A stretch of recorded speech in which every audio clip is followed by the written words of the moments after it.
What is good, defenders? And welcome to episode 326 of the LAFC podcast your mother warned you about. That's right.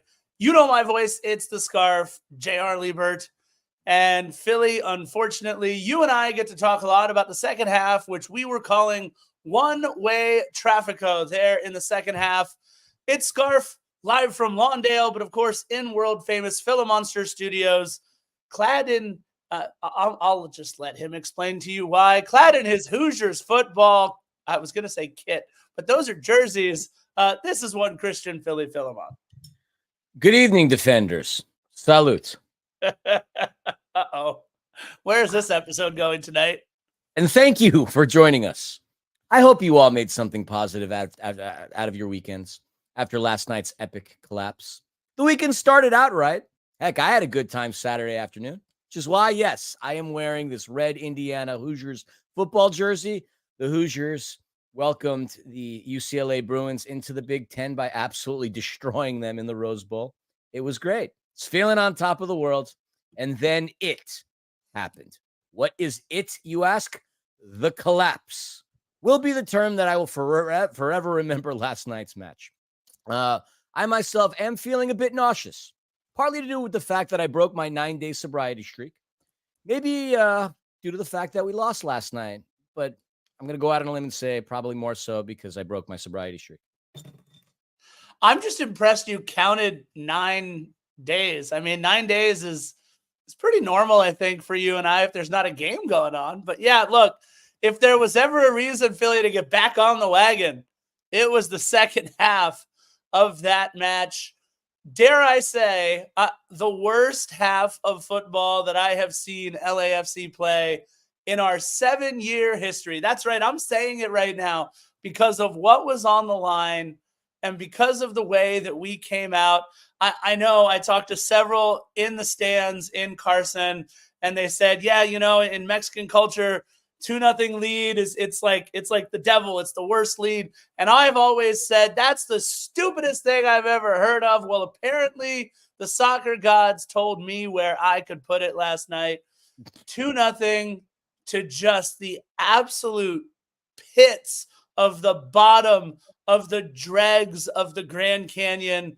I don't think I felt worse after a match than after those 45. I know there were 9 minutes of stoppage time, but after those 45 minutes of the second half, I'm just so upset, so frustrated. I wanted to throw up. And look, yes, Philly, we had a chance for the sweep, right? So this means we still won the season series. Why doesn't it feel like it? Colomex94 in the Instagram chats goes, spicy Philly coming soon. I don't have him necessarily worked up yet, so we'll see. I mean, true to your point, Scarf, last night, without a doubt, was a Jekyll and Hyde performance, one in which I can't compare to any past LAFC performances. It was ugly. And it's games like this that truly separate the casual, fickle fan from the lifers. We're lifers. We're happily lifers, and we'll continue on with this. But I hope we get this kind of result out of our system now as the season draws to an end. Yeah, last night was disappointing. All right, so I went to the Indiana UCLA game. My buddy was in town who just got back from being stationed overseas in Bahrain. He's in the Navy. Shout out Ryan Healy. And obviously, like Indiana in the Rose Bowl for the first time since 1968. I had to go. I haven't seen IU play a football game since 2015. But I'm obviously not here to talk about the Hoosiers. That was the highlight of my weekend. We raced on over to Lucky Baldwin's at the conclusion of the game in Pasadena because that was the closest bar to where we were. And the traffic, believe it or not, wasn't that bad. Indiana put such a thumping on UCLA that most everybody was gone halfway through the fourth quarter. At Lucky Baldwin's, an LAFC bar of all places, there was 5 Galaxy fans going bonkers the entire time. Panda came over to me. It was me, Panda, Chris Lafferty, and my buddy Ryan and his beautiful girlfriend, Corey. And we're hanging out, and these Galaxy fans, one in particular, was being drunk. He was being obnoxious, and I just started, blame Philly, and I started drinking. I didn't really want to drink, but I just started drinking because I needed to keep my mind occupied. I needed to keep calm. I wanted to kill him. Let's just put it that way. Absolutely wanted to kill him. Galaxy fans in an LAFC bar rooting the demise and the collapse of our club. It was just, I just think about that and geez, like I'm going to go to boxing tomorrow and put that POS's face on a bag tomorrow. And I'm going to go. Did you say, and I quote, I needed to keep my mind clear and my mind busy, so I started drinking? Yes. Got it. Okay. Just wanted to make sure I heard that. Tony in the chat, Mikey in the chat, Cougar in the chat, ran into Cougar at the match. Unfortunately, he had a fight break out right in front of him. But it wasn't in the 3252. It was in a whole nother spot where apparently we started fighting people.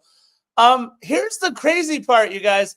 Tony, you might want to turn around the hashtag blame Philly and maybe hashtag blame Scarf. I don't know. There were a ton of us there back in 2018 too. But I want to say this, folks.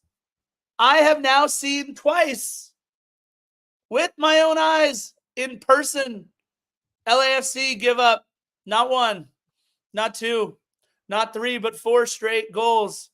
It happened the very first El Trafico, the very first LA derby in Carson. We were up 3-0. Thanks to an own goal and a Carlos Vela brace, we were off to the races. And of course, everybody remembers what Zlatan did for the final 2 goals of that, but that was 4 straight as well. And now, obviously, nobody's on the club from Carson that was back there in 2018. We got Edward Atuesta on the pitch, but other than that, this was, you know what? Let's just get started into the regular stuff that we do in a Defenders of the Bank episode.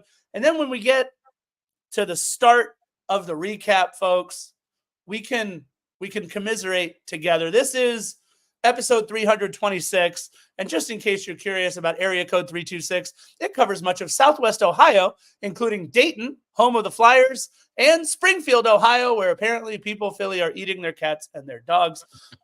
The biggest news of, I don't know, maybe since signing Olivier Giroud, just because of how much he means to us. Philly and I have both agreed, I believe, not because of what we think he's going to do on the pitch in 2024, but we went live with it after we went live with One More Sleep. Philly, Carlos Vela, we're starting our news and notes segment. We'll get to this day in LAFC history, I guess, in a second.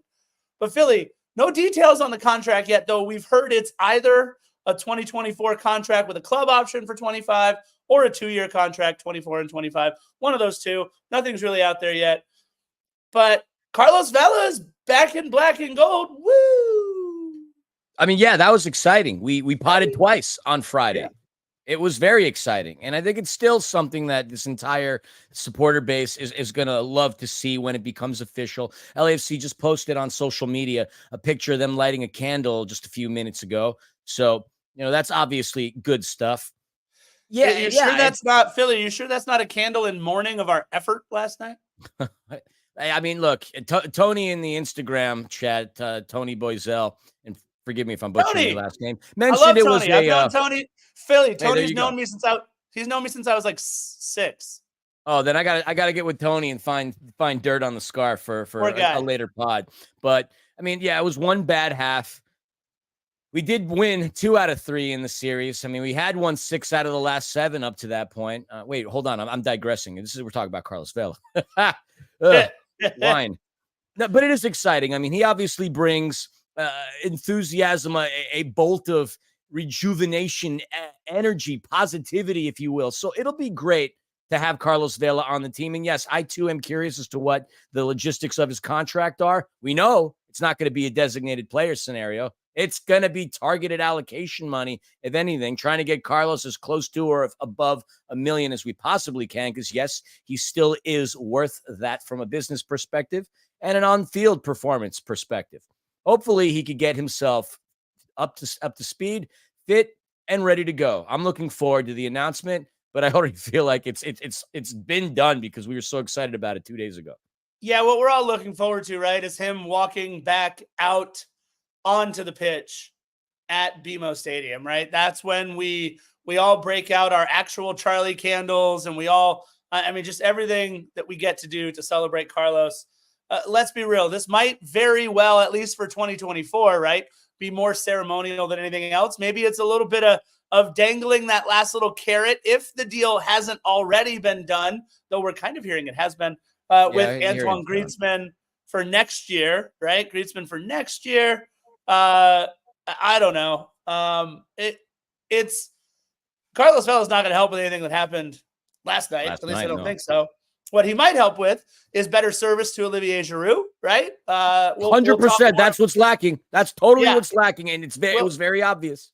We'll talk more about that as we get into the game recap. But Genuine Cougar, don't burn all your tickets. I'll take one. I would just like one for my collection. Hold on. How do we get paper tickets? Tony said, he burns his tickets. Well, no. Last night, if you bought tickets in a different area, they moved you to the supporter section with a paper ticket. So that was how it happened last night. I saw plenty. I was going to say, if you're going to burn your ticket these days, like that's expensive. That's your iPhone. Yeah, I would. Don't burn your iPhone. But yeah, Carlos Vela, Philly, not the only one to sign a contract on the last day. Remember, rosters froze on Friday the 13th, which is why we did everything that we were doing. I'm going to let you tackle Marlon because we haven't actually talked about Marlon signing on the podcast on an episode. If you don't mind, I'll take the depth pieces, the 23rd, 4th, 5th, and 6th players on the roster, most likely. Backup goalkeeper, David Ochoa. Striker, Adrian Wabowo. Defender, center back, Diego Rosales. And the kid who Philly, I've been talking about him for a while, and I'm so excited that we get outside back Luca Bombino.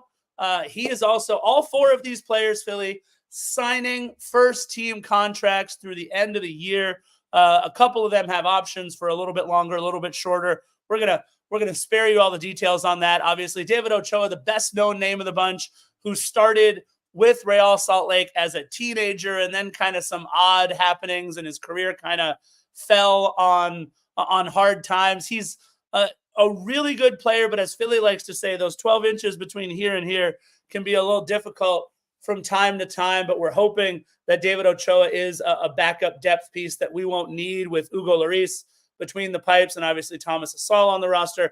Diego Rosales, you guys might remember from last season, where Diego Rosales, as an 17-year-old, was called up to play center back in our Open Cup run against Monterey Bay FC and Carson last year. So he's actually played 2 matches for LAFC already. By the way, David Ochoa wearing number 31. Diego Rosales will continue to wear 43.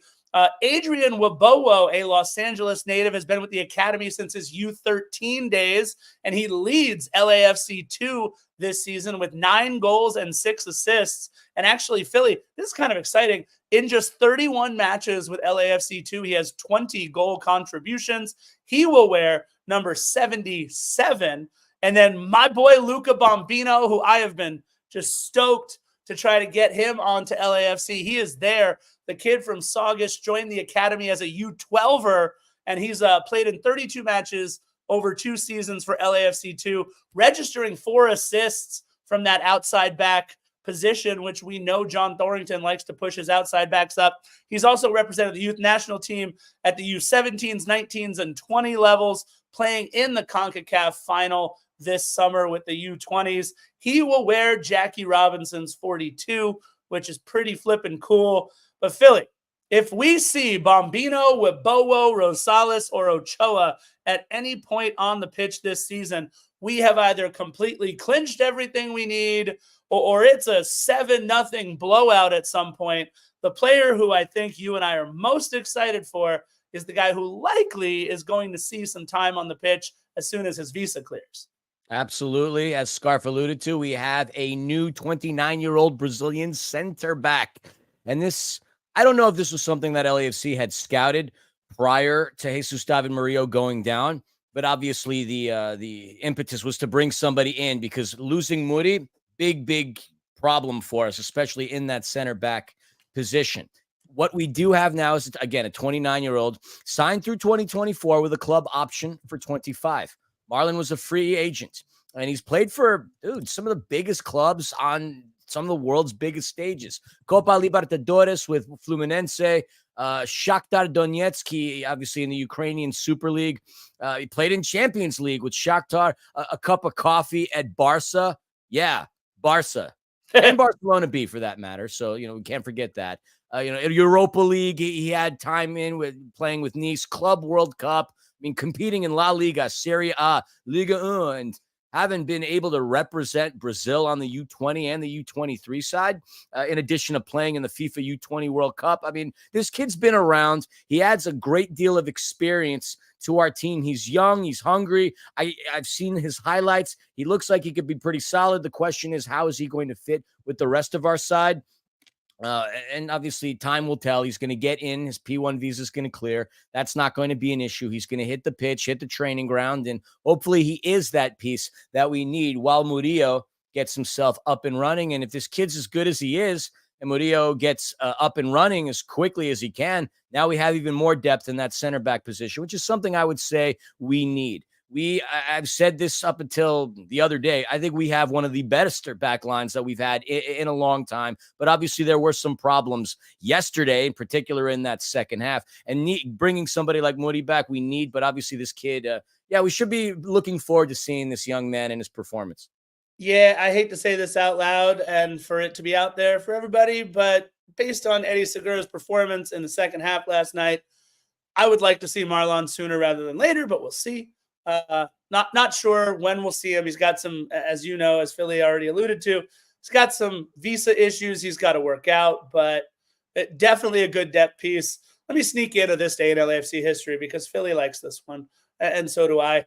I do. The 14th of September in 2019, LAFC and the Philadelphia Union played to a 1-1 tie in Philadelphia as Carlos Vela scored. But while our boys were playing in Philadelphia, Philly Iron Maiden was at Bank of California Stadium. I was going to wear the T-shirt from the Iron Maiden concert, except that I don't fit into it currently. So I'm wearing my volunteer LAFC shirt for when I packed food bags for people rather than ate food bags for myself. So Iron Maiden playing the Bank on September 14th in 2019 while LAFC played to a 1-1 tie in Philly. Not him, but the city. And that's this day in LAFC history. I remember that night, how it ended up. Do you? Yeah. Yes. Go on. It's funny how it falls upon this. So we were up in Founders. It was me, Scarf Panda. It was a good time, man. I mean, the stage was great. Bruce Dickinson was killing it for Iron Maiden. And we were walking, I don't know, somewhere obviously in the back of Founders. And there was a kid wearing his Galaxy kit walking through Bank of California Stadium. And obviously I was a few cocktails into it. I went bonkers. I was like, you disrespectful bleepity bleep this, bleep you, bleep that, get the bleep out of here, yada, yada, yada. And, Amanda got really mad at me. She's like, what's your problem? This, that. I'm just like, this rude, disrespectful bleepity bleep, yada, yada, yada. Yeah, let's just say because of the fight that Amanda and I had as a result of me being angry that a guy was wearing a Carson kit in our house, walking around casually, we didn't make it to the encore. Let's just say that. Look, it was a great concert. It was the best stage I've ever seen at a concert before. Although I did go with Reimer to see Rammstein, and they had a pretty cool stage too. But there's nothing like massive props and Bruce Dickinson. I mean, Iron Maiden, Philly, full disclosure, I was perfectly fine with Iron Maiden before the concert. And after the concert, huge fan. And you were the one that convinced me to go. So, yeah, props to you on that one. That was fun. Philly, LAFC 2 pulled a reverse LAFC yesterday while they were playing at Providence Park. They were down 2-0. And they came back to win 3-2, which is the scoreline you had predicted for our boys in our match.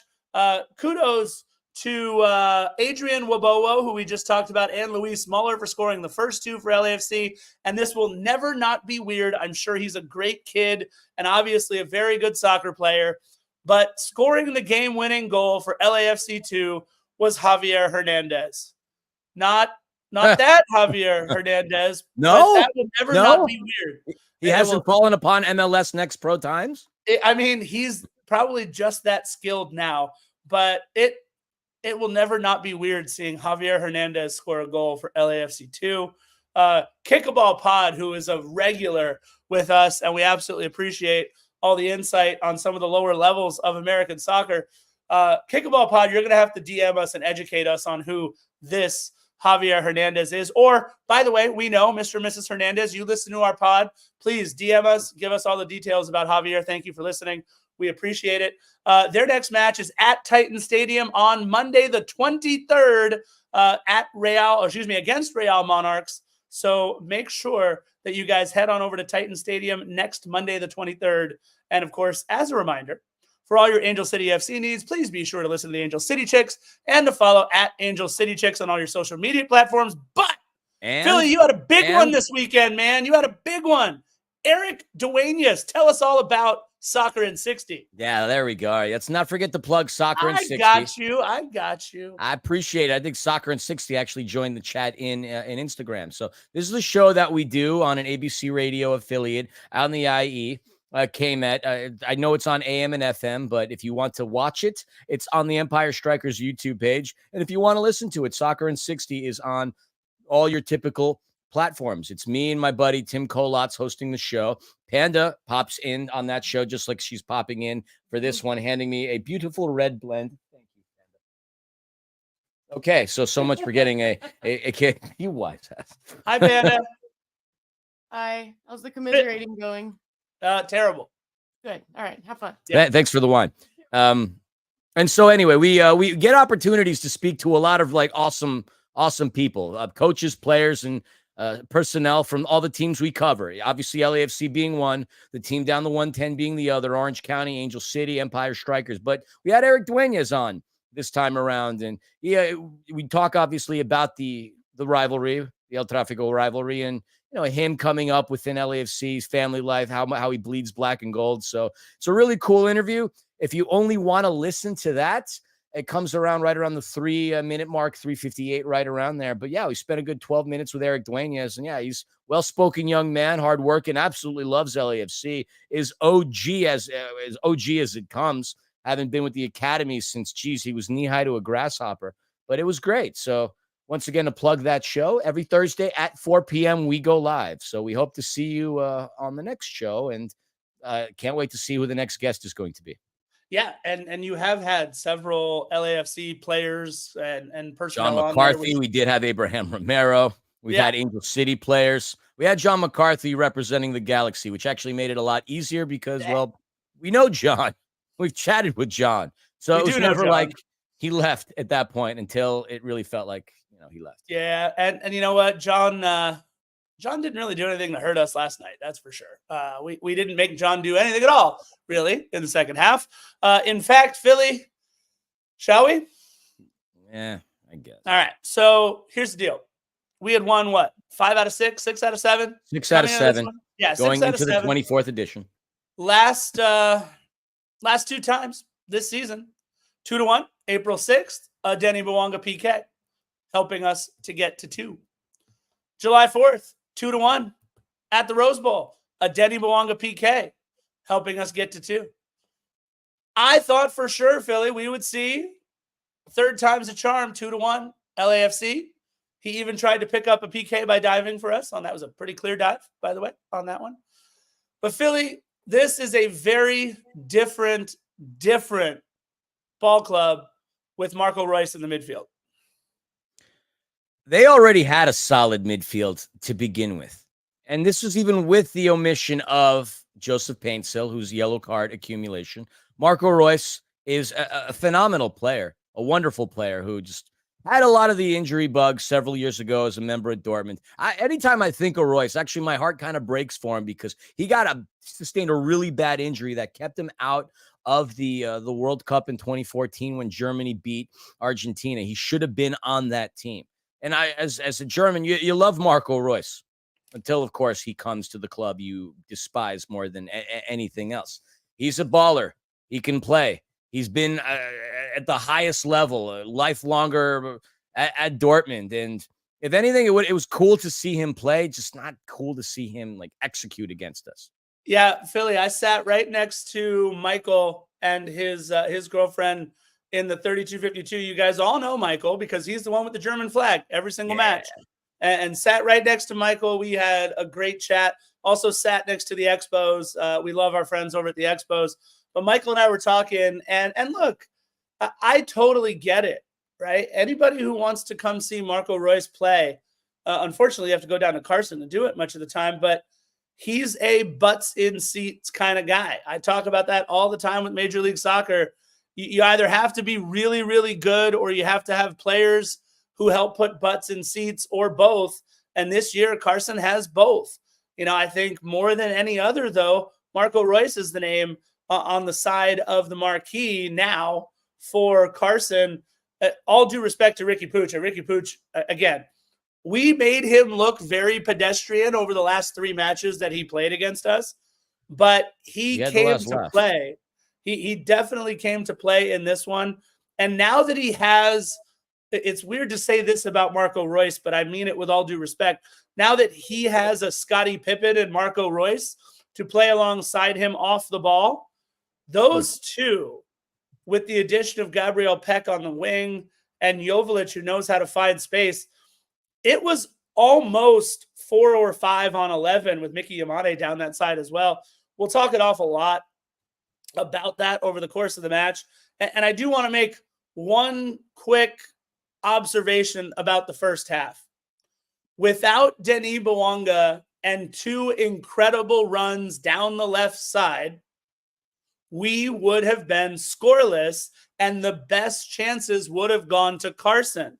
And Greg Vanney, at the end of the half, decided to stop allowing Denis Bouanga to get alone down the left-hand side. Clearly, the Denis Bouanga versus Jalen Neal matchup was not working for Greg Vanney that day. And so at halftime, he saw something and said, let's change things up a little bit. I don't think LAFC had a very good first half, Philly. I don't know what you think, but I'm going to shut up and let you talk now. Well, look, we're going to talk about lineups or just actually go into it? Yeah. Let's talk about lineups for sure. All right. Well, let's just get into that real quick. And then you start up with that. All right, let me get out of the way. Greg Vanney's 4-3-3. We all know John McCarthy, a player who I think had his best game for Carson in all the ones that I've seen was Mickey Yamane. Jalen Neal, Maya Yoshida, and John Nelson round out the back line. Joey, I'll talk about John McCarthy when we get there, I promise. He did make one very good save, but I'll talk about it when we get there, I promise. The midfield of Marco Reus, Edwin Cerrillo, hello, and Ricky Puig in the midfield, and Gabriel Peck, Dejan Joveljic, and Diego Fagundes. The only 3 that came on from the 18 were Miguel, Barry, Gaston Brugman, and Marky Mark and the Funky Bunch, Delgado. Philly, the lineup for LAFC. Yep, starting in between the pipes, Hugo Lloris, again, continues to be the only player to have started every single regular season Major League Soccer match for the Black and Gold.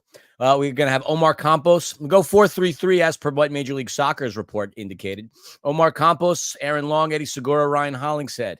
In the midfield, Lewis O'Brien, for a good portion of the game anyway. Ilie Sanchez and Timothy Tillman. Up top, Denis Bouanga, Olivier Giroud starting in that center forward position, and Matty Bogey on the other side. Matty was my pick to watch in today's game because of how electrifying he must have felt and been, having started alongside the legendary Robert Lewandowski on Poland's match in the UEFA Nations League against Croatia just a few short days prior. Coming off of the Pine Pony for LAFC, we would have Kai Kamara, Maxime Chenot, Sergi Palencia, Edward Atuesta, who, God, I for what you think about Edward Atuesta, we need him in games like this, and Nathan Ordaz. Thomas Asal, Eric Dueñas, Diego Rosales, and David Martinez would round out the rest of your lineup. Yeah, look, first 15 minutes, you got to give it to LAFC, right? It's very, very simple. If we break it down into, let's do it in like 15-minute increments or whatever else, let's talk about the first 15. Denis got the first shot off, and then Ricky Puig, in something that we can't do and something that we allowed him to do a little bit too much, was just allowed to kind of run free with the ball, bringing it from the left to the center. And what I saw was when he was allowed to bring it from the left to the center untouched, Then he would go straight towards the box. He let one go from just outside the top of the box, a diving save from Hugo, but a rebound gives you nothing. And then they stopped worrying about the left side for most of the match. I want to give a shout out to Lewis O'Brien, Philly, because as much as I think we need Edward Atuesta, and we do, and we need him to show up in matches like this, this is a guy who's played in the Prem, who's played in the English Championship, who's played in front of raucous, hostile, awful crowds. He's not fazed by what a derby match brings. And I thought that he looked absolutely fantastic, especially in the first half of this match. He forces a turnover there in the 4th minute and got it ahead to Denis Bouanga right away down the left-hand side. Denis beat 2 defenders, including Jalen Neal, for the first time. He had a little cross in, and Matty Bogey at the right place at the right time. The ball was deflected, and then Matty is right there to head it into the back of the net. A perfect start, 14th goal of the season. Oh, by the way, if he scores again, he'll become the 5th player in LAFC history to get to 15, which is crazy to think that Matty Bogey would be there. LAFC up 1-0 Philly after 4 minutes, and it was a dream start. A dream start. Yeah, just to put it into perspective, Matty's name would be on there with Chicho, Denis, Diego Rossi, and of course Carlos Vela, having an unbelievable season. And yes, a great start to the game, silencing the crowd, taking them right out of the game. I saw what Riot Squad did with their tifos. Somebody's got to show them how to actually have better penmanship, if you will, more artistic abilities. I get what they were doing. Some people got a kick out of it. But reading it the way that I read it, Amanda was just like, God, these guys must have watched 10 Things I Hate About You in the speech that, oh my God, Julius Stiles gave to Heath Ledger. That's what it reminded me of, like all their little complaints. I hate that I feel this way. I hate that I feel that way about you. That's what it struck me as. 10 Things I Hate About You. But wasn't that Drake's? Wasn't that the "They Not Like Us" song? Wasn't that? Yes, it was. But going through it in the whininess that we saw it in, it just for us. Yeah, the song is good. What you're referring to, but it's still for me. It's like I'm going to call the 10 Things I Hate About You, Tifo. I like it. Okay. Look, I have issue with the way that Olivier Giroud played for part of this game, and I also have issue with the way we didn't use Olivier Giroud in the first half of this game. But my ire is drawn, Philly, to the unlucky 13th minute as Carson, while they're trying to build from the back, right? We press high. We do a wonderful job. And there's that man again, Lewis O'Brien, jumping the pass, finding Olivier Giroud. Now, I know Yoshida was there. He stepped up kind of into the path. But why is Olivier Giroud playing hot potato with that soccer ball? As soon as he turns, he fires, misses well wide of goal. I just didn't understand why he didn't take a second, compose himself, and curl it top bins. The dude is France's all-time leading scorer. I just thought he might have a little bit more touch and a little bit more calm on the ball there in the 13th minute.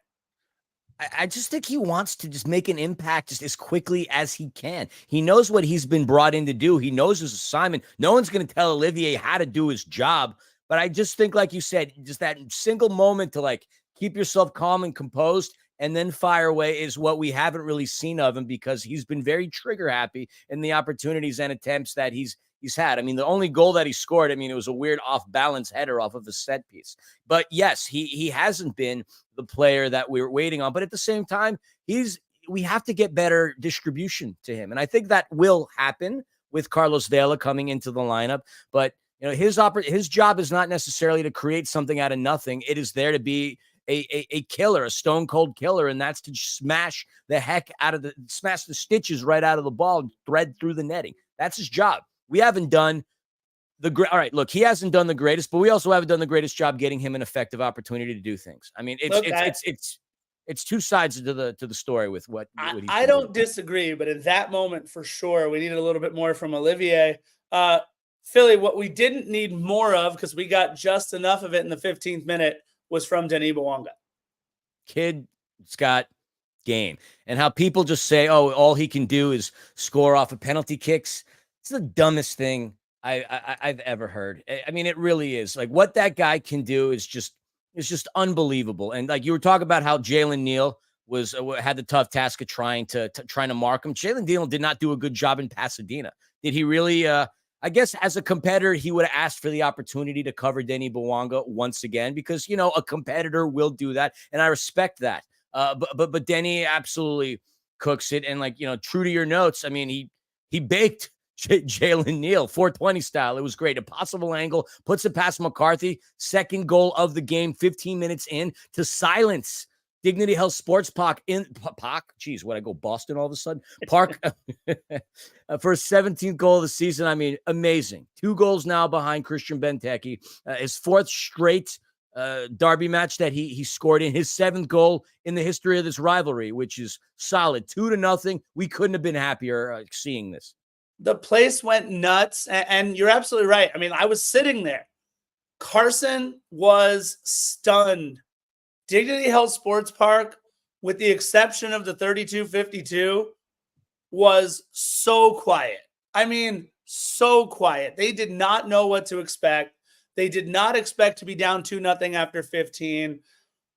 And then I just think, so what happened after the goal, by the way, what not a lot of people know, is that Gabriel Peck went over to Greg Vanney and was furious, like absolutely furious.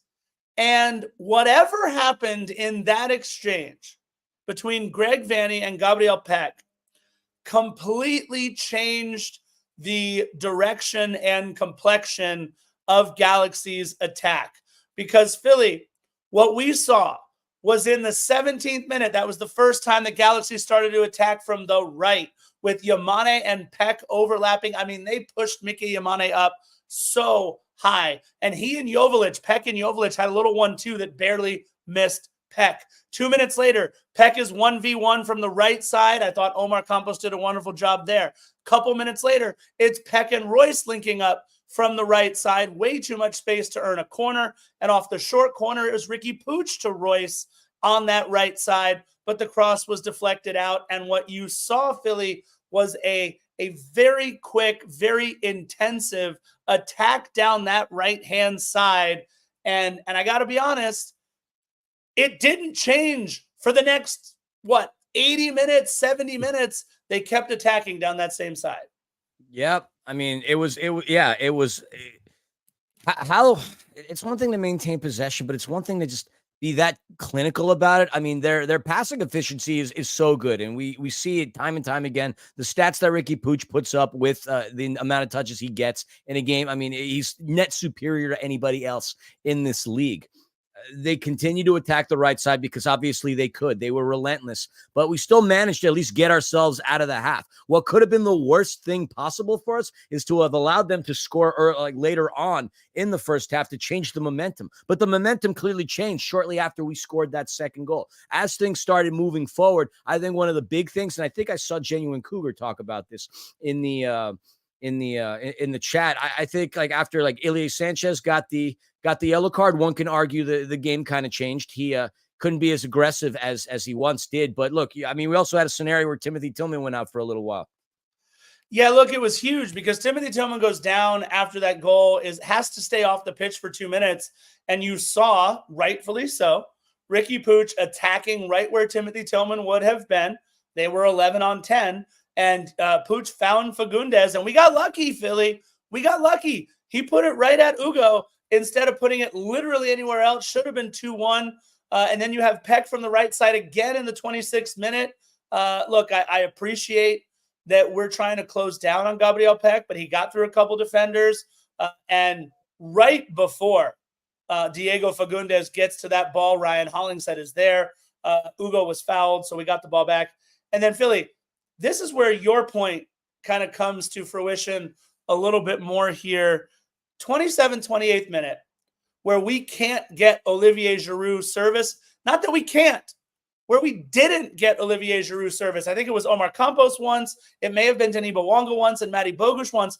But 3 separate times, Philly, first on the ground and then 2 in the air, he makes the run. He's looking for the ball, and we don't at least feed him. He's one of those guys, Philly, that that needs to know you see him, needs to know that he's out there making the run, and you got to give him a couple of shots first before you really start to ask more of him later on in the match. Yeah. With decent service, he's going to be clinical about the finishing. But it just hasn't been there. And I know people are already saying, oh, he's not worth the designated player slot. Can we really make that assessment on the short period of time that he's been with the club? I mean, people weren't necessarily thrilled with how Denny Bouanga started off with LAFC either when he came late in the season, a couple of years ago. Still a matter of time acclimating. Yeah, I know it's getting to be a tired narrative, but I'm not worried so much about Olivier Giroud getting the service that he needs. He's going to figure out his teammates. You could already tell he's got a great relationship with Kai Kamara. Seen the photos of practice. The team loves him, and he's a professional, so it's just a matter of things clicking for him. But, I mean, we're lucky to still be in a scenario. We were lucky to really get out of the half up 2-0, man, because just the amount of opportunities that the Galaxy did have, it really should have been 2-1 going into the locker room. And let's be real, the ball that Giroud in the 39th minute pinged off of the inside of the post. Yeah. I don't know how many other players even get that one on target or near target like that. It was a great one-timer off of a pass from Lewis O'Brien. And again, Lewis O'Brien coming in absolutely clutch for us in that first half. This is the one where who was it that was calling me out for that save? Let me look up in the chat. Joey said J-Mac had at least one great save and we could have been up 3 and it changed the complexion. Agreed that this was a great save on Denis Bouanga by John McCarthy in the 39th minute. I give Olivier props, right? He fired it, and it was, from where we were, from where the 32-52 was sitting up there in that corner, we saw it hook perfectly. He might have gotten a little too much English, but it was finally a time where Olivier was able to let one go and got decent service. It was a quick cross right to Giroud. Matty just over the bar from distance after that. Look, the frustrating part, like you said, Peck gets to the byline in the 42nd minute. Peck to push to Marco Reus down the right side in the 45th minute. Second minute of stoppage time. This is what Genuine Cougar's talking about, where Pooch dispossesses Ryan Hollingshead and runs right at Ilie for a yellow. And then again, Marco Reus down the right-hand side gets the second ball back to Gabriel Peck, and Ugo has to make a save right before the half. We were damn lucky to get out of that half 2-0. Yeah. And if you look at the stats, halftime, both teams, even with their shots on target, both had 5 on target. LAFC had 10 total shots. The Galaxy had 9. We had the higher XG, of course. But true to it's been the case like all season long. It's been the opposition that has dominated on the possession side. And the Galaxy, like Greg Vanny talked about in the press conference in the last game, Rose Bowl, like he wanted to, forgot the term that he used, the passing to hell thing. What do you recall what he said when we were in that press conference? Like the words. Say that one more time. Greg Vanny's statement at the press conference at the Rose Bowl, saying they basically passed themselves to death and didn't do anything. Referring to his team. Yeah, he basically said they just passed and did nothing with the ball for the course of 90 minutes. There was a term that he had for it, but I forget what it was. And regardless, their passing efficiency was crisp. But going in 2-0, solid. It's just this is where it all starts to fall off the rail. I would have loved to have been a fly on the wall to hear exactly what Greg Vanny said to his side. He clearly instilled in them the belief that they could make a comeback in this game, because after the 50th minute, I didn't see LAFC at all in the game. It was a punch to the face, a shot to the gut, and then all hell broke loose. Spoiler alert: 4 goals in the second half. Our goal differential was far better than theirs were. We praised our back line all season long coming into this. How in the hell we let 4 goals go by in that second half blows my mind. How their forwards were able to dissect and carve up our backline in the way they did. Through balls, trick passes, it was awful. We had a solid first half. I'm not going to say the best first half we've ever had, but we were Dr. Jekyll there, and then we turned into Mr. Hyde come the second half. The allowing 1 goal in. I remember this. We're at Lucky Baldwin's. hearing those 5 Galaxy fans go crazy behind us, there was just something that I felt. I was like, this is not going to end well. And I'm not going to be happy with a tie because, we could have been happy with a tie, but we still would have been disappointed. To let 2 goals go against your biggest rival, rough. And yeah, while they are much better than us on the road and they've had 24, they are much better at home. You get the point. 24 goals for, 16 goals allowed. Tough to beat at home, but man, did we open up the floodgates for them to just continuously shove it down our throats. And I've been waiting to bring this one out. Philly's about to get really upset. You guys ready? This will be fun for me. Look, what LAFC was in this match was a couple of Denis Bouanga miraculous moments and up to nothing. What Carson wound up being, I can't even wait.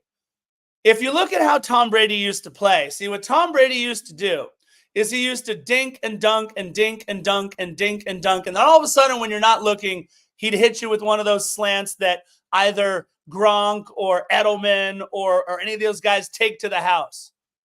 They figured it out in the second half by doing the same damn thing they did in the first half. Dink and dunk down that right-hand side until finally they got our guys to break. And with all due respect, when you have a 22-year-old in Omar Campos and a player working on 2 ACLs like Eddie Segura on that side, trying to continuously stop a full head of steam of Ricky Pooch, a full head of steam of Gabriel Peck, and of course, the craftsmanship, the guile, the incredible IQ of a Marco Royce.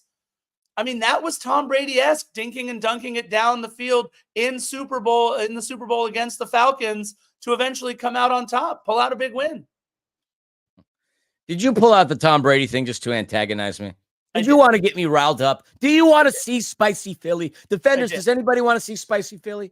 I don't want to see spicy Philly. But you got to bring out Tom Brady, didn't you?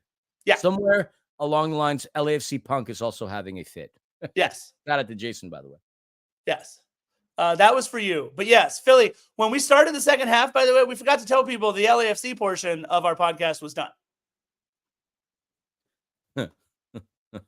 Yeah, this turns into a Galaxy show, unfortunately, in the second half. And that's what it was on the pitch entirely. Did LAFC even show any... Sorry, it's heard something outside. Did LAFC show any fight to you in that second half after the Galaxy tied it up? I didn't really see any clear opportunities. The amounts of shots fired towards John McCarthy's way were basically cut in half. Yeah. It's just like they crumbled right after that first goal. I don't know what it was. Just an absolute crumble. Look, Joveljic is a good player.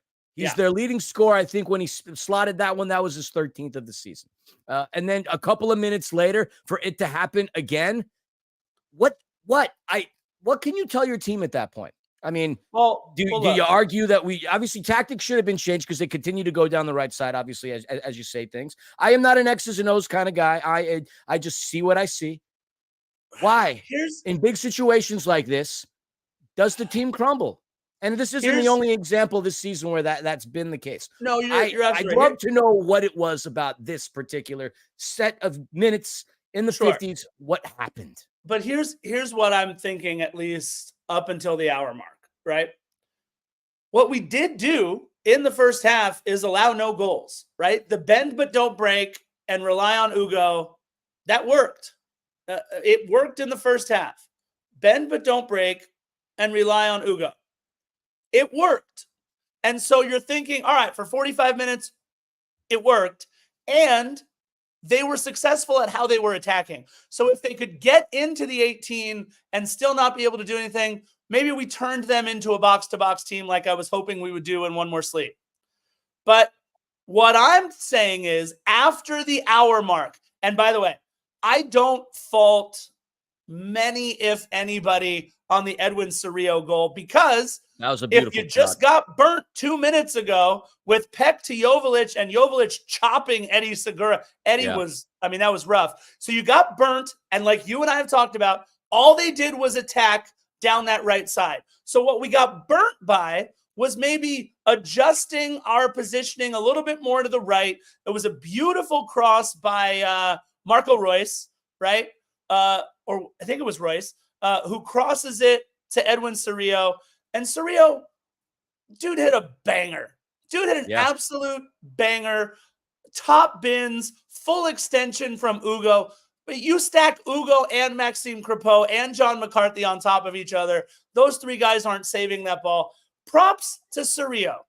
But now here we are in the 60th minute with, first of all, Ilie Sanchez with a dangerous foul on Dejan Jakovic right before the hour mark. Lucky not to get a second yellow. Lucky not to get a second yellow.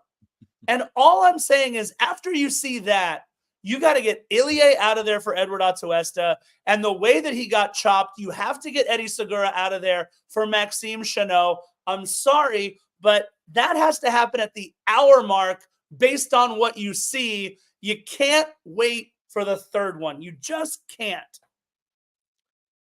I would just like to note that Dejan Jakovic was a member of LAFC for a little while. Huh? You said Dejan Jakovic.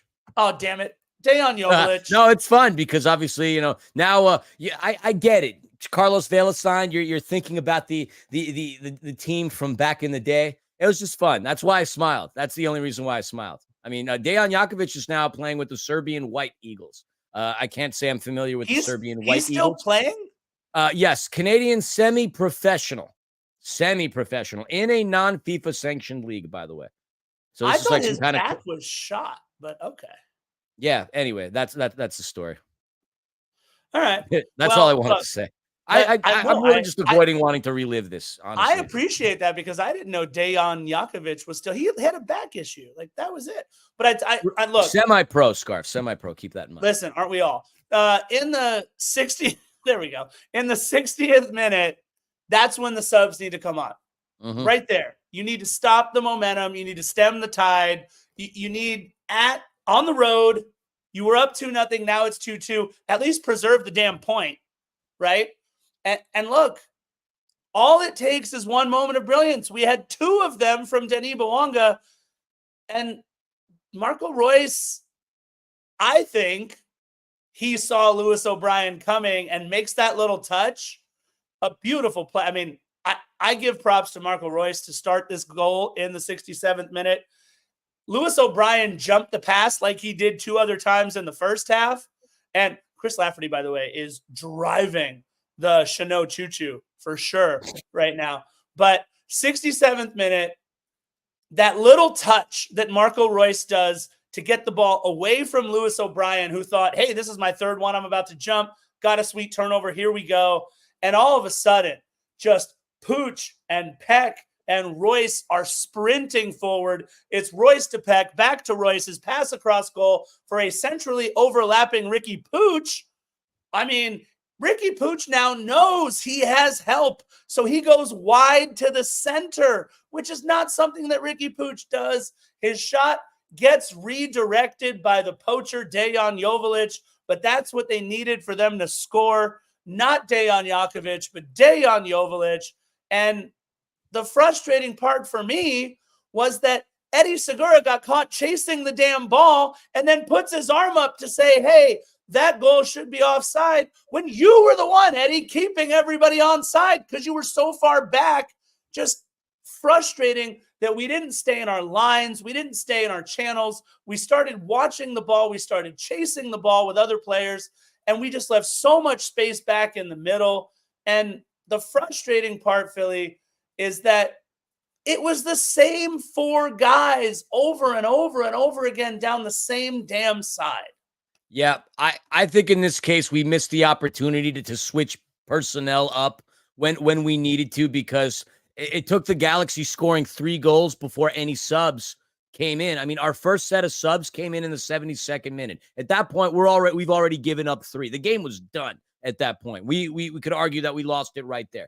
So once that game, especially with the consistency of the attack on that side, I believe, yes, like Chris Lafferty, like Chanot probably should have come in sooner. I think maybe just even bringing in Kai somewhat sooner should have happened. We should not have waited. And again, I'm not an X's and O's guy. If I was, I wouldn't be, podcasting. I'd be, somewhere with a clipboard. But I do think that the subs should have been made that 65th minute, at the very least. 2-2 draw, then you make the changes. They go up 3-2. We put in the necessary changes, but it didn't necessarily help. We were already done, and you can tell by the body language of the team. I mean, Lewis O'Brien's going to pick up that red card, argue as soft as it was, but that was a matter of frustration at that point. Fatigue and frustration set in, and after 3, the team was not going to make the comeback. They didn't even do anything to create the opportunity to make that comeback. Yes, sir. I agree. I just want to give a quick shout out to Aaron Long for cleaning out Ricky Pooch for that yellow card. I appreciate Aaron. Aaron Long, I have said it before about Aaron Long, how he's Carvel vanilla ice cream, like the best version of vanilla out there. I've also said some other things, but I know that my middle schoolers listen to the pod from time to time, so I'm not going to say how I once described Aaron Long, but apple juice middle schoolers. Aaron Long, oh, that's fine. Drinking wine is not a problem, my friend. That being said, Aaron Long cleaning out Ricky Pooch for a yellow was great. And then Ricky Pooch rolling into Lewis O'Brien as Lewis O'Brien looks down at him and goes, what is happening with this little child rolling around on the ground right now? Absolutely loved that Aaron Long got that. 72nd minute, Kai Kamara in for Giroud, Maxime Chanot in for Ilie. 20 touches for Giroud, bro. 20 touches. Was that 20, what it was? But hey, can I say one other thing about 20 touches, Philly? You know who else had 20 touches? Dejan flippin' Joveljic had 20 touches. Exact same number as Olivier Giroud. I mean, come on. And by the way, if anybody wants to argue that Jalen Neal should have got his second yellow for grabbing Denis Bouanga, stop. Yeah, if we get upset about guys rolling around on the ground, we can't get upset when they get a little bit physical. I think that there was nothing to see there. Miguel Berry comes on for Joveljic. We mentioned 20 touches for both of them. And I'll say this, Philly, I don't know how you feel about the red card. I went back and watched it from a couple different angles. It was kind of a bad foul on Yamane's ankle, but as soon as the red card is shown, Yamane hops to his feet with Ricky Pooch patting him on the back, and they're just so happy with what they did. But either way, which is why I think that was kind of ridiculous, because if he truly was hurt, then we wouldn't have had that. It was acting Hollywood style, being in a class somewhere in Burbank at its finest. Baited him. He's sent off. Now we don't have Lewis O'Brien for the next game, which stinks. And yes, that's why I was angry about the red. Yeah, call it what you want. But in the English Championship, you would just get a little warning and a pat on the back. You might even talk about Ted Uncle. I mean, look, the officiating is not what hindered us. Ted Uncle had nothing. Uncle had nothing to do with this match. No, nor did I think he was a factor in it, but we know his name, and you know the problem with knowing the officials' names. Yeah. You know the officials' names, chances are they've done something bad to you in the past. Yeah, I have one last bone to pick, Philly. Actually, 2 more bones to pick, if you don't mind, and then I'm done for the night. First bone to pick is in the 86th minute, and it's with Matty Bogey. We were playing on tilt for sure. We were down 3-2. We were just seeing a red. 86th minute, you got Ricky Pooch to Marco Royce to Ricky Pooch right in the center of the park, right? But what was frustrating is Matty Bogey thought he got fouled. Matty Bogey thought that there was a little turn, and he looks to the ref, puts his hands up, and stops running, and Ricky Pooch keeps playing. And, of course, if Pooch keeps playing, no one steps up from outside of the box. Ugo was completely screened. If you look at the shot, Ugo didn't see it go up. That's why he was flat-footed. I don't fault Ugo for being flat-footed on that one.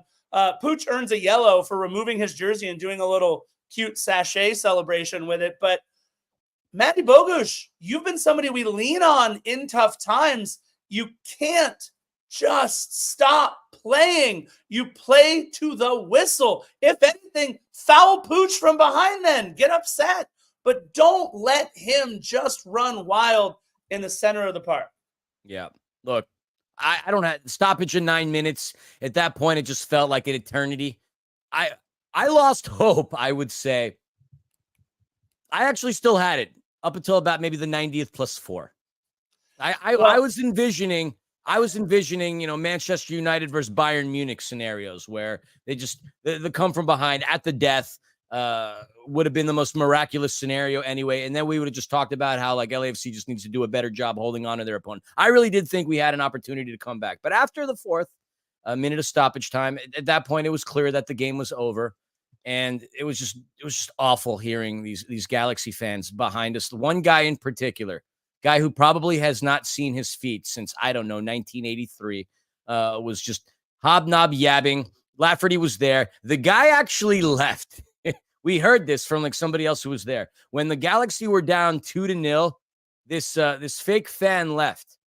And after they tied, he came back. And Lafferty actually had a really funny comment that he had that he dictated to the other guy at Lucky Baldwin's. He was just like, "Yeah, we're down 2-0. Should we leave now too?" Like it was fun. And Panda actually got into a little bit of the banter as well, but that's when I lost hope, Scarf. I'm kind of ranting and raving. I got one more for you, Philly. What? I got one more for you. All right. 3rd minute of stoppage, right? Maxime Chanot and Edward Atuesta are both running after the ball. Neither one communicates. The ball goes out of bounds. Okay, look, you're both hustling after it. This is what I tell my volleyball players all the time. I'd rather have 2 people go after the ball than two people watch the ball drop, right? So props to those 2 guys for hustling. But what happens? Maxime Chanot, Chris Lafferty's favorite player, he hustles back. He hustled I think they're yikesing the comment about his feet and how long he hasn't seen them for. Maxime Chanot hustles back and gets back in defensive position.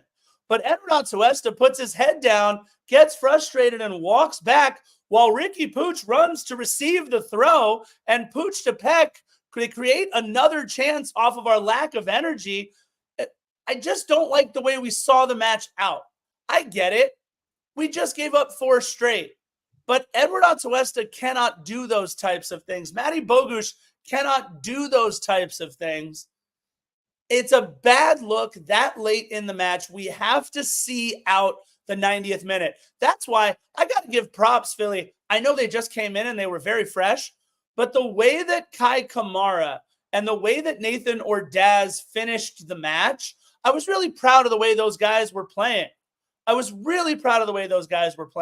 But that being said, we can't have little moments like that, and those have to be shown in training to get these guys motivated for Austin. I don't think this team, if we're suffering from an inability to be motivated, then that's obviously a massive problem. Not only are these guys professional athletes, but we tout them as winners. We put them on pedestals. And look, they're still having a fine season at the end of it, but if we're having trouble motivating our team, then our goose is going to be cooked come playoff time. The real answer to me, yes, we had an epic collapse. It's going to be called the collapse from here on out. The question is, how do we respond?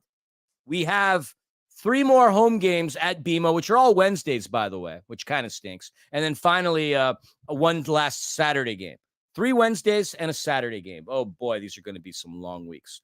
But how we respond against Austin this Wednesday is going to be huge. And obviously how we respond against Sporting Kansas City in this U.S. Open Cup, that's also going to matter very much to me. I know I've been aboard the Dolo train ever since I removed the cautious to cautiously optimistic to downright pleasantly surprised to downright happy.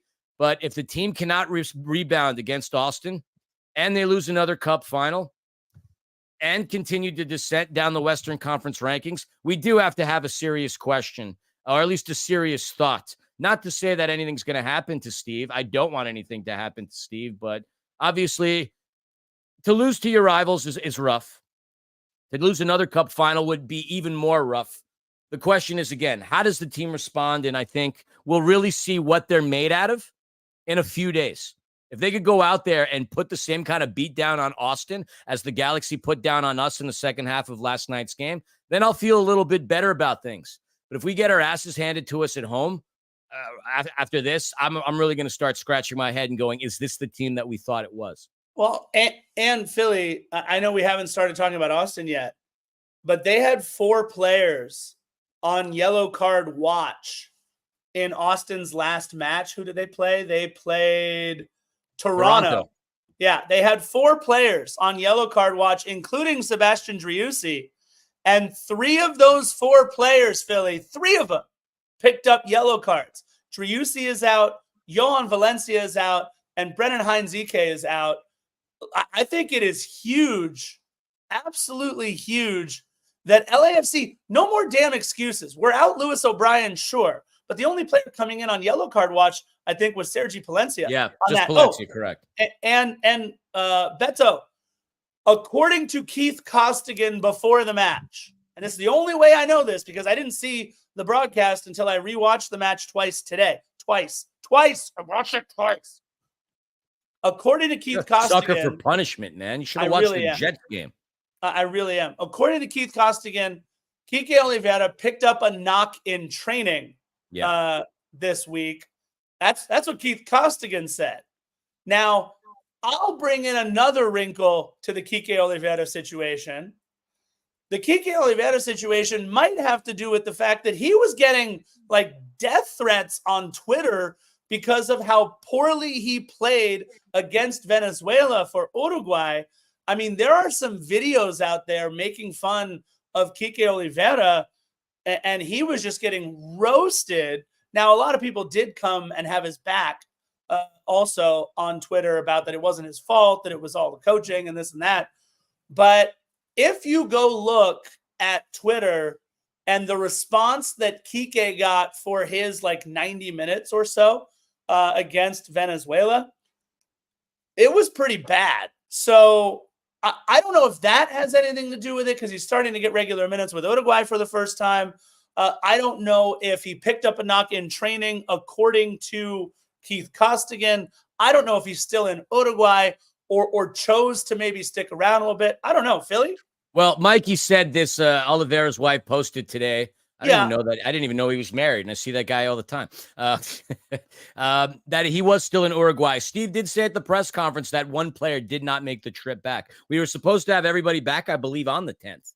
But yes, if he picked up a knock in training and he's still in Uruguay, what is that? What's the message that's telling us? I don't know. But the fact of the matter is he was not there. But I don't know if it could have been a knock in training. If he's still in Uruguay, well. And that's not to say that the post couldn't have just been something later, but Steve did say that somebody was out. Yeah. And look, I think what you and I hope for is that Kike continues to play the way that he has played for LAFC this season, especially post his first run with Uruguay earlier this year at Copa America. So I think we're all hoping, right, that he comes back and does some things. But that being said, without him, he's not tracking back on defense and defending down that right-hand side. It's definitely not his fault. With all the look, let's talk about this real quick, Philly, and then we can be done. For all the Dolo out people, I hear you. In fact, normally I shoot you down without even thinking about it. Oh, same here.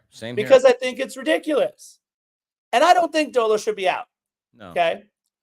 But for the first time since Steve Cherundolo has been our head man, I will say, but I think questions are allowed to be asked. Yep. And should be asked when moves aren't made early enough.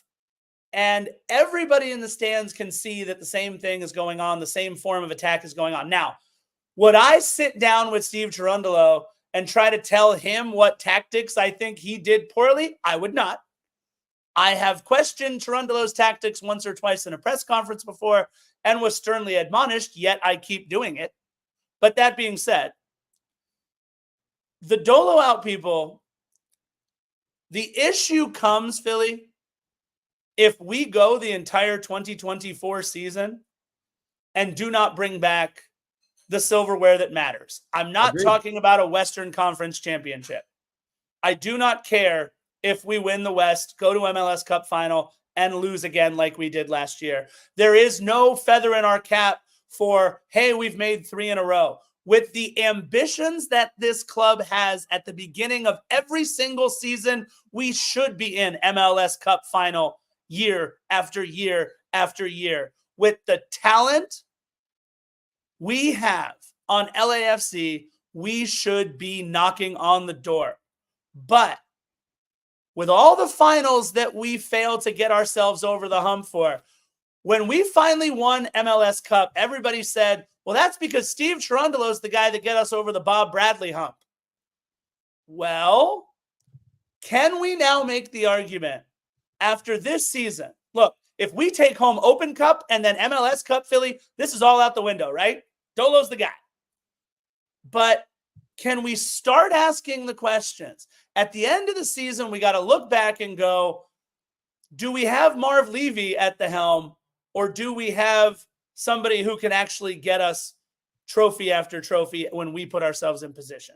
I couldn't agree more. I mean, look, a couple of weeks ago, I kind of went off the rails and started shooting people down. But yeah, you start to think about things in the long run. Why doesn't this happen? Why didn't this happen? Why does this continue to happen? Maybe some people are a lot quicker to adjust to it than Scarf and I are, mainly because we are suckers for teams that punish us. I'm holding the baseball of a team that's giving us some hope right now that I know will be completely shifted in a different direction come October. But yes, how we play against Austin is really going to be indicative of the mentality right now of the team. How we perform against Sporting Kansas City, which I'm going to say is not a better team than we are. No flipping way.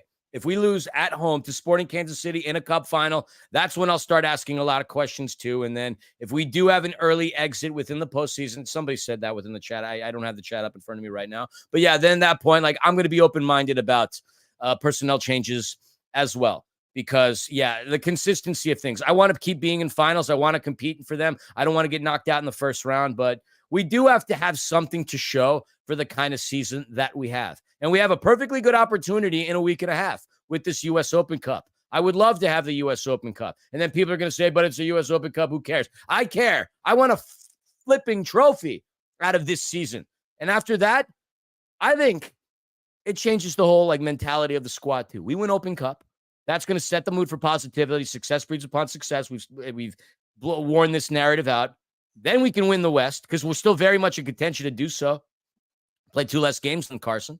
They could still falter. We win that on our way to the Cup. And yes, we don't have this conversation anymore, and we get to enjoy the off season. That's what I'm hoping for. Yeah. Keep in mind, we're still 14-7-6 with 48 points. Still a lot that can be done. And I love Alberto Lopez's take, and I agree with Alberto Lopez about this. Steve Cherundolo, you guys, also, by the way, hasn't scored a goal or even touched the ball on a pitch in a competitive match in a long time. It's up to the players to go out there and perform once the coach puts the tactics out there that should beat the opposition. Agreed. But I think that matches like yesterday, that's when you're allowed to question a little bit of should the tactics have been switched up a little bit earlier. That's what we're saying. Look, if we're missing sitters and we're not converting our chances, sure. But the way we got outplayed had a lot to do with the way we got outcoached in the second half of that match, and maybe adjustments needed to happen sooner. That's all we're saying. Yeah, look, we're not Dolo out people. Go back a couple of weeks, and you'll hear me go explicit swearing at people who are Dolo out people. All we're saying is, now, our eyes are opened.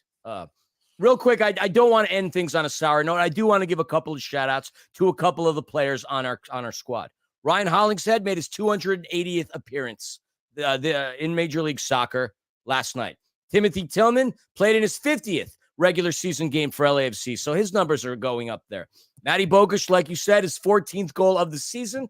Denny Bwanga, his 17th.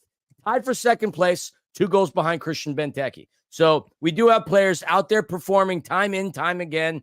We will rebound, but keep a very close and vigilant eye on our team on Wednesday, because when you lose the way that we did yesterday, there's got to be a rebound. There absolutely has. Because then if another ass kicking happens, then doubt starts to creep into the locker room. When doubt starts to creep into the locker room, you have no doubt that it's creeping into the stands. If it continues to creep, then it becomes a cancer. And we can't afford a cancer as we're heading into at least a cup final against Sporting Kansas City next week. And again, they're down 3 players, guys. No Sebastian Driussi. There's no excuse against Austin. I don't want to hear it. There's no excuse. Lewis O'Brien is going to suck. Sorry, we don't have you. Murillo, we likely won't have him. Carlos Vela's not going to play against Austin. Stop asking. Marlon's probably not going to play against Austin. Stop asking. But other than that, we should be ready to roll. So we'll see how it goes. Philly, you and I went a little bit longer on this one, but you know what? We needed to have I've been drinking. I don't care. Okay. Well, we needed to have this group therapy session, but I think we're just about done beating this dead horse. We play Wednesday at BMO. Everybody else, yeah. LAFC is announcing Carlos. They posted a candle GIF like 20 minutes ago or half an hour ago, whatever. So they'll be announcing Carlos. He's not playing anytime soon. He's in closer shape to Philly and I than he is to actual playing shape. Philly's in better shape. I've been working out on the Peloton. I don't know what you're talking about. Hey, listen, to each their own. Anyways, we love you guys. We thank you for listening to watching episode 326. One-way Trafico for Carson in the second half. And we will see y'all for one more sleep in just a couple of days. That's bye-bye. Let's see if I get it right this time. Press the button.